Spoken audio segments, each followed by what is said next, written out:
Hello भाई, कैसे हो आप। तो भाई चलिए आज आपको मुगल बादशाहों को याद करने की मैं ट्रिक बताता हूँ। तो मुगल बादशाह हालांकि ये याद नहीं हो पाते, बहुत कठिन होते हैं। जैसे बाबर, बाबर का बेटा हुमायूं और हुमायूं का बेटा फिर आता है अकबर, अकबर के बाद जहांगीर, जहांगीर के बाद शाहजहां और शाहजहां के बाद औरंगजेब। तो इस तरह जो क्रम होता है ना वो याद नहीं हो पाता है। तो चलिए इन ट्रिक के माध्यम से उसको देखते हैं और वन बाय वन करके इनके बारे में डिस्कस करते हैं। ठीक है, चलिए पहली ट्रिक मेरे पास में है कि बहु आज सो। ये सो से ओ सो नहीं है, ये सो ये वाला सो नहीं है, बल्कि ये एस ओ सो। हमें ये वाला लेना है, हमें सिर्फ अंग्रेजी का लेना है। क्या? एस ओ सो। क्लियर है? चलिए तो बहु आज सो रही है। अब इस ट्रिक को खोलते हैं। इस बै से हम रिलेट करेंगे बाबर को। अब आता है हु। इस हु से हम आगे देखते हैं, इस हु से हम रिलेट करते हैं हुमायूं को। बारी आती है इस आज की, इस आज से हम निकालेंगे इस आ को, और आ से हम रिलेट करते हैं अकबर को। इसके बाद ये जय आता है, इस जय से हम रिलेट करते हैं जहांगीर को।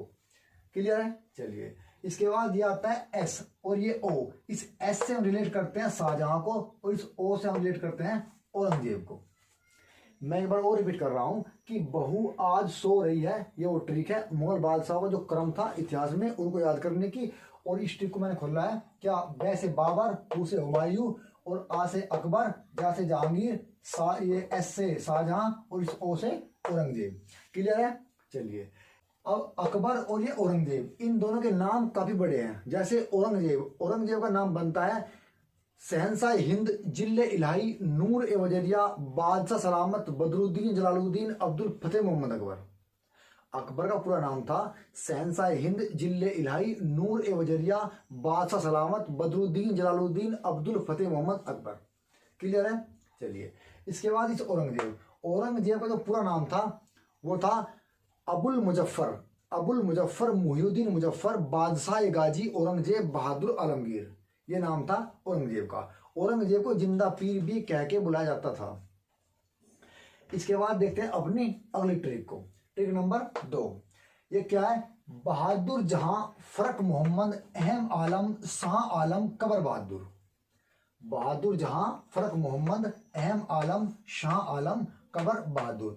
ये बादशाह, ये 6 बादशाह है। इनके बाद जो राज करने वाले बादशाह है, इन मुगल बादशाहों के बाद ये 6 बादशाह है। 1 2 3 4 5 6।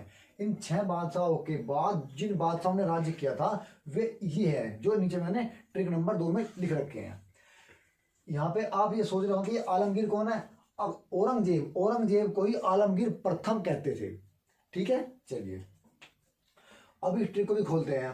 बहादुर से आपको रिलेट करना है, बहादुर से आपको याद करना है। क्या? बहादुर शाह प्रथम। बहादुर से आपको याद करना है बहादुर शाह प्रथम। अब बारी आते हैं जहां की। जहां से आपको याद करना है जहांदार शाह।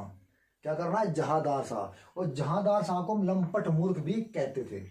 इसके बाद देखते हैं इस फर्क से आपको याद करना है फर्रुख सियर। इस फर्क से आपको याद करना है फर्रुख सियर। इस फर्रुख सियर मुगल बादशाह को हम घृणितकार के नाम से भी जानते हैं।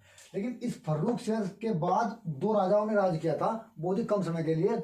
एक का नाम था रफी उद दरजात और अगले का नाम था रफी उद दौला। पहले का नाम था रफी उद दरजात और दूसरे का नाम था रफी उद दौला। इस रफी उद दौला को ही हम शाहजहां सेकंड भी कहते हैं। शाहजहां प्रथम कौन है? शाहजहां प्रथम ये ऊपर है। कौन? औरंगजेब के पिता यानी जहांगीर के बेटे। ये कौन है? ये शाहजहां प्रथम है जिसने ताजमहल बनवाया था। और ये शाहजहां सेकंड है। कौन?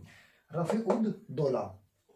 चलिए इसके बाद नंबर आता है इस मोहम्मद का। मोहम्मद से आपको रिलेट करना है किसको? मोहम्मद शाह को। इस मोहम्मद शाह को हम रंगीला बादशाह भी कहते हैं। चलिए इसके बाद नंबर आता है इस अहम का। अहम से हमें याद रखना है क्या? अहमद शाह। क्या रखना है? अहमद शाह। इसके बाद नंबर आता है आलम का। आलम से आपको याद रखना है आलमगीर सेकंड। क्या रखना है? आलमगीर सेकंड। आलमगीर सेकंड ये है। तो आलमगीर प्रथम कौन था? आलमगीर प्रथम औरंगजेब को कहते थे। ये लिख रहा था जो मैंने बोर्ड पर ऊपर ट्रिक नंबर 1 में लिख रखा है। क्या? आलमगीर प्रथम यानी औरंगजेब। इसके बाद नंबर आता है शाह आलम। तो इसको आपको ऐसे याद करना है, ये है शाह आलम द्वितीय। क्या है? शाह आलम द्वितीय। चलिए इसके बाद नंबर आता है कबर का। इस कबर से आपको याद रखना है कबर यानी अकबर। कबर से खोज निकल रही है, कबर यानी अकबर। अकबर सेकंड, अकबर सेकंड जब ये है तो अकबर प्रथम कौन था? अकबर प्रथम ये रहा ऊपर, क्या? हुमायूं का लड़का अकबर प्रथम, यानी जहांगीर के पिता अकबर प्रथम। और इसके बाद नंबर आता है किसका? बहादुर का। तो इस बहादुर से आपको रिलेट करना है, बहादुर से आपको याद करना है बहादुर शाह सेकंड, बहादुर शाह सेकंड, जिसे हम बहादुर शाह जफर के नाम से भी जानते हैं। और ये भारत के मतलब इतिहास का अंतिम मुगल बादशाह है, जिसे अंग्रेजों ने रंगून म्यांमार में कैद करके वहीं पर ही मार डाला था। अब अगर हम इस ट्रिक को, अगर हम इस जो मेन ट्रिक ये है बहु आज सो रही है, अगर हम इन 6 के 6 बादशाहों को एक छोटी सी और एक ट्रिक के साथ देखें, क्या कि बाबर का बेटा हुमायूं, हुमायूं का बेटा अकबर, अकबर का बेटा जहांगीर, और जहांगीर का बेटा शाहजहां, और शाहजहां का बेटा औरंगजेब। दिख रहा है ना? हाँ, ये रहा औरंगजेब। मतलब जो ये क्रम है ये इनका पिता पुत्र का भी क्रम है। पेपर में सवाल ऐसे ही आ सकता है कि बाबर के बेटे का नाम बताइए तो हुमायूं, या बाबर के पुत्र का नाम, पुत्र नहीं पोते का नाम, बाबर के पुत्र का नाम बताइए तो अकबर, और बाबर के परपोत्र का नाम, पोत्र नहीं परपोत्र का नाम, वो होता है जहांगीर। क्लियर है? ठीक है, चलिए। जैसे अब हम यहां से भी देख सकते हैं कि अकबर के पुत्र कौन थे? तो जहांगीर। और अकबर के पुत्र कौन थे? तो वो शाहजहां। अकबर के पुत्र जहांगीर और पुत्र शाहजहां। तो गाइज ये थी वो ट्रिक मुगल बादशाह को याद करने की। आपको ये ट्रिक जैसी लगी हो तो आप हमें यूट्यूब पर कमेंट कर सकते हैं, सब्सक्राइब कर सकते हैं, शेयर कर सकते हैं। आज के लिए इतने काफ़ी। Thank you.